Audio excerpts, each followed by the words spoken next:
Maaari nang dumaan ang mga mabibigat na sasakyan sa San Juanico Bridge. Natapos na kasi ang sinagawang rehabilitasyon sa tulay. Si Jevic Epis ng Radyo Pilipinas sa report.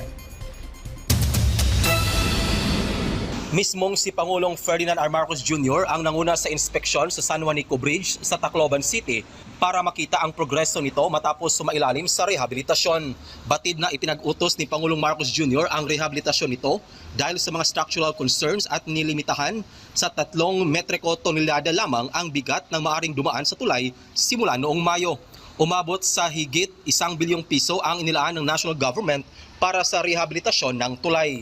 Kasama ni Pangulong Marcos sina DPWH Secretary Vince Dizon at iba pang opisyal ng lokal na pamahalaan ng Leyte at Samar para personal na makita ang malaking development ng San Juanico Bridge. Sa kanyang mensahe, sinabi ni Pangulong Marcos Jr. na dahil sa rehabilitasyong ito, tiyak na magiging tuloy-tuloy na ang connectivity, negosyo at transportasyon sa pagitan ng Samar at Leyte, gayon din sa mga kalapit na probinsya. Sinabi ng Pangulo, itataas na sa 15 tonelada ang load capacity ng mga sasakyang maaring tumawid sa tulay.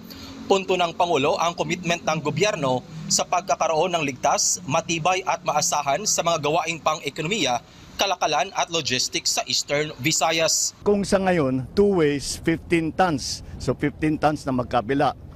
Pag one way na lang, kahit 30 tons, kayang tumawid. Pero one way lang. Samantala, masusing pinatutukan ni Pangulong Marcos ang monitoring at maintenance ng San Juanico Bridge at iba pang infrastruktura para maiwasan ang anumang problema at antala sa progreso ng Samar at Leyte. Ipinangako naman ng Pangulong Marcos na magiging fully operational na ang San Juanico Bridge sa susunod na taon. I'm very happy that I'm able to say now it is very close to our deadline. And so the San Juanico Bridge is partially finished. It will be finished next year.